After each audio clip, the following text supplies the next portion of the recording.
Hello friends and welcome to the Southern Mountain Kitchen. Today we're making homemade baked macaroni and cheese.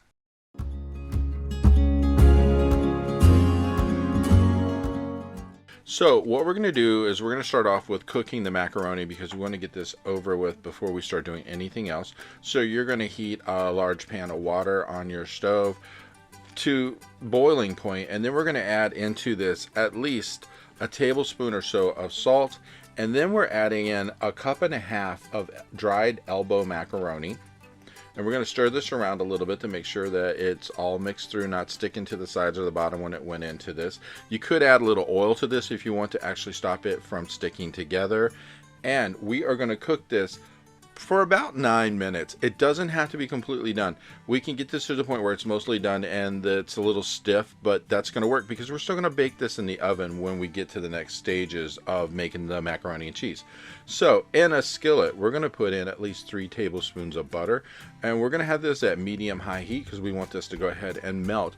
Go ahead and stir this around until it starts to break down, because this is what we're going to use to start to make the sauce. It's a lot like making gravy. It's basically, you're going to do the 3 tablespoons of butter, then you're going to add in 3 tablespoons of all-purpose flour, and we're going to start a base for it just from that, and that's as easy as it gets to make.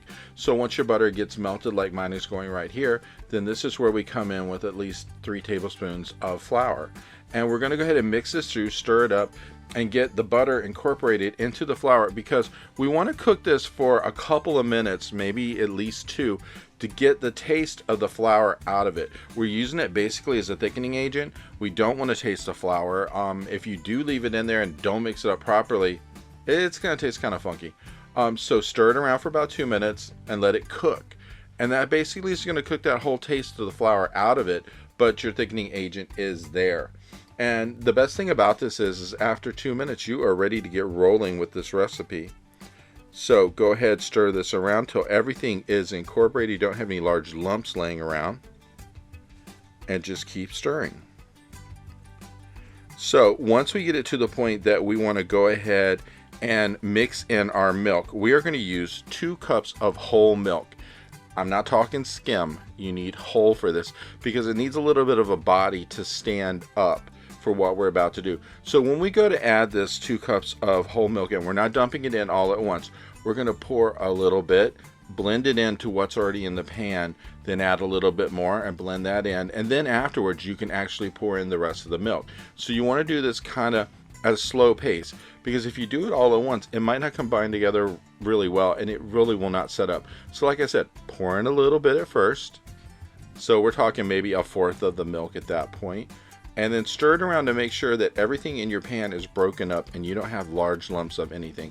Then bring in a little bit more milk and stir it some more, because by the time you get to the part of doing the second pour of milk, it's going to get to a point where everything is starting to combine together and work really well, and that way it's ready to roll. So you can go ahead and add the rest of that milk to it, and we're going to go ahead and cook this for at least, I give it like maybe 6 minutes or so to set up. So you're going to have to stir it along the way. You're going to have to make sure that it doesn't just like start to solidify in one area, because at first when you're stirring it, it's going to be like really liquidy and all, and it's going to be a pain to deal with.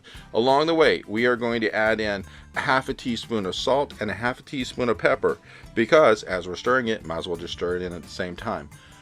But as I was saying, this is going to be liquidy for a while. It's going to be like, is this ever going to thicken? Yeah, it'll thicken. It's just going to take probably 6 minutes to do it. But go ahead and keep stirring it until you get to a point where you can feel resistance in either, like if you're using a slotted spoon or spatula, you're going to feel it's starting to get a little bit tension going on at the bottom of the pan as you're doing this. Then you know it's starting to thicken. And once you're at that point, you know you're at a really good place. That means you're getting near that 6-minute marker. So you're going to keep doing this. Now, on the side, you will need to have 2 cups of shredded cheese that we're going to add to this. And I use like mild cheddar and mozzarella, but you can mix this up. You can use any kind of cheese you really want.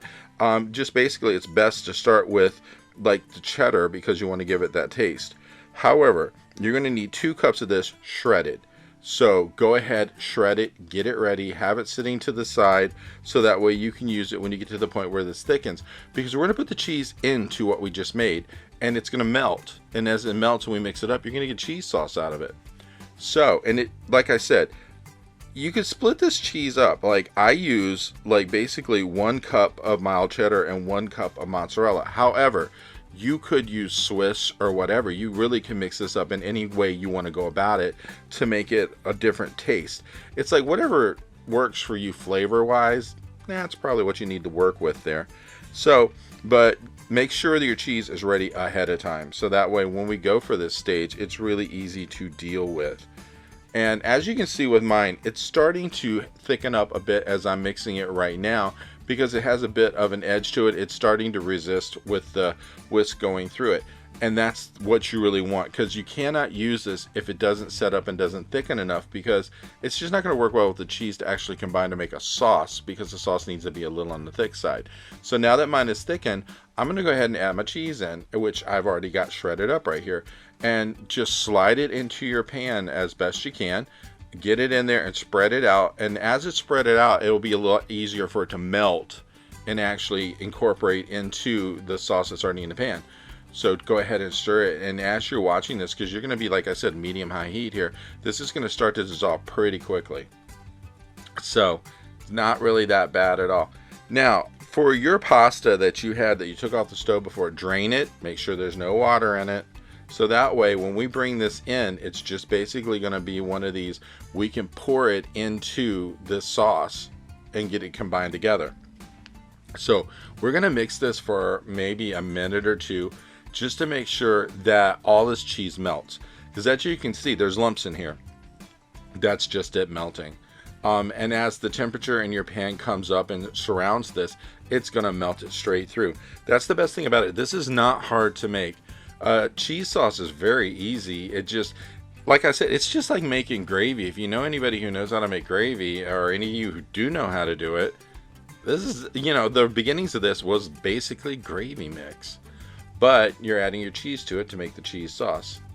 And we're just going to stir it until we have one consistent color throughout the whole thing, and that all of the cheeses are mixed through completely. So, and make sure you go around the edges of your pan. If there's any milk stuck to the side or anything like that, bring that in, because we don't want that hanging about at the end of what we got mixed up here. Now, you needed to, if you haven't already, preheat your oven to 350 degrees, because in the soon, maybe like 10 minutes from this point, you're going to have this in the oven. So we're going to retrieve our noodles in just a minute and pour them into the pan, and basically use whatever you were stirring up the pan with to pull them into there. They may have stuck together a little bit while they were sitting there cooling, and that's perfectly fine. They'll break back up again. And then once you get the cheese on them, it's just going to coat right onto them.